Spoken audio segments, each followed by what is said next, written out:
દેશભરના નગરો અને મહાનગરોમાં મર્યાદા પુરુષોત્તમ રામનો ઉજવાયો જન્મોત્સવ. અમદાવાદમાં ઇસ્કોન મંદિર અને મહેસાણાના ખેરાલુમાં ઉત્સાહનો માહોલ. મોટી સંખ્યામાં લોકોએ કર્યા દર્શન. સુરત અને ઉધના વચ્ચે દોડતી 2 સ્પેશિયલ ટ્રેનોને કરાઈ નિયમિત. સુરતથી બેંગલુરુ વાયા ગોવા અને ઉધનાથી બાંદ્રા નવી ટ્રેન દોડશે.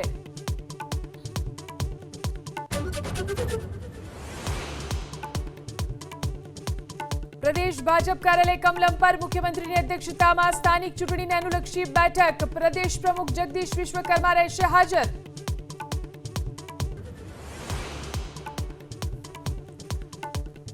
ખેડામાં ભાજપ શાસિત ડાકોર નગરપાલિકામાં શહેર ભાજપ પ્રમુખના ભ્રષ્ટાચારના આરોપ. વોટર એટીએમ મશીન ભ્રષ્ટાચારની ચારેકોર ચર્ચા. પૂર્વ પ્રમુખ બાદ હવે વર્તમાન પ્રમુખ મેદાને.